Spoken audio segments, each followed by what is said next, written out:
Hey guys, this is Caleb from Mythical Storms, and I am here today back with another informative video, and this time we are talking about supercells.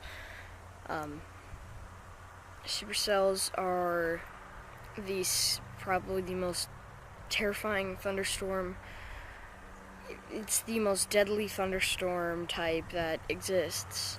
We've never seen anything more stronger than what a supercell can do. Supercells are very damaging thunderstorms, but they're just one of multiple types of thunderstorms, including single cell storms, which are much weaker and the most common type of thunderstorm, and multicells, which are often not very strong as well.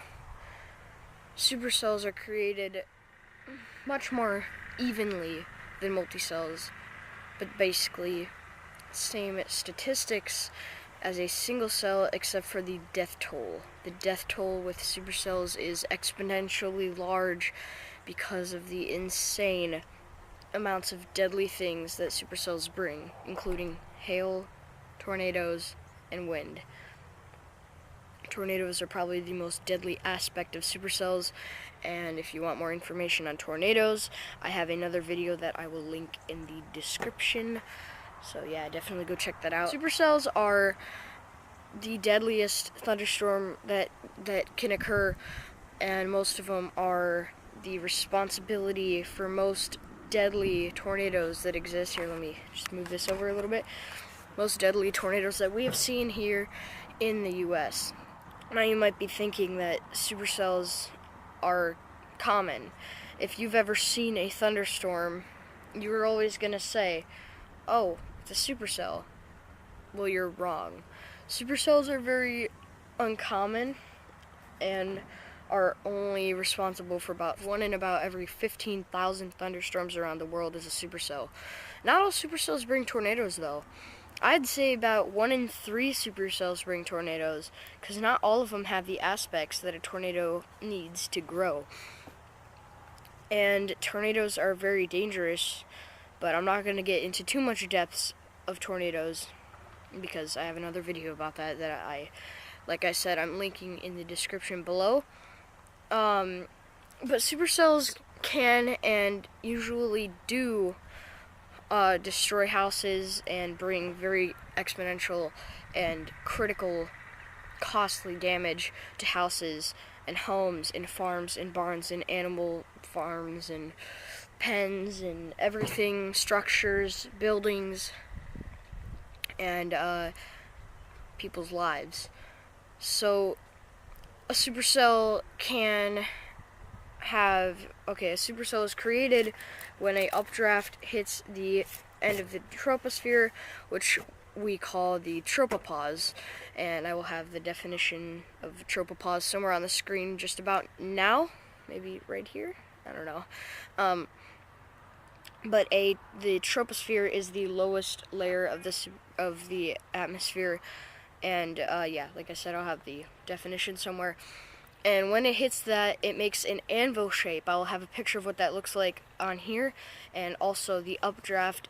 And the updraft shoots up and spreads out when it hits the tropopause, and makes an anvil shape. And when it does that, on the bottom of the flattened top, there are clouds that are formed when air sinks, and they are called Mamatus clouds. Now, one theory of Mamatus clouds that we like to think of as meteorologists and or chasers is moist adiabatic lapse rate and the Kelvin-Helmholtz instability. And these Mamatus clouds basically form when pockets of air sink, and it makes shapes like bubbles or mushrooms in the sky. And this supercell can be very dominant. Now, there are many aspects that need to come together to make a supercell and a tornado. Now, coming out of the supercell, you get a wall cloud or a mesocyclone. Mesocyclone can be in many different shapes. In fact, it takes up most of the space of the supercell, depending on how large the mesocyclone is. some cases mesocyclones are not very big. I mean, and sometimes they are very, very, very large. I'll have a picture of a small one and a big one. But supercells also have different modes, and they can do so much damage to everything, like I said. Supercells transition modes, like they change modes. Modes like there's different types of supercells. Like there's three main types of supercells. The low precipitation supercell, we like to call this the LP supercell, where not much rain allows visibility of most of the storm's aspects.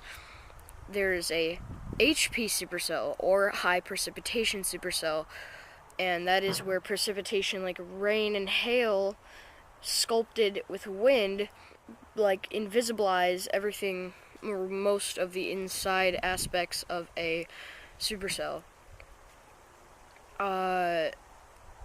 And then there's the classic supercell, which is basically just a mixed mode of each of those two. So that was some information on supercells. I know it wasn't a too long video, but that should help you beginners with your supercell knowledge, and I will see you in the next one.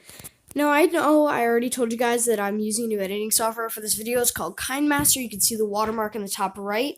I'll hopefully get that removed soon, but yeah, I just wanted to remind you guys because it was very nice, and the video is probably a little different than the last one, so I'll see you guys in the next one.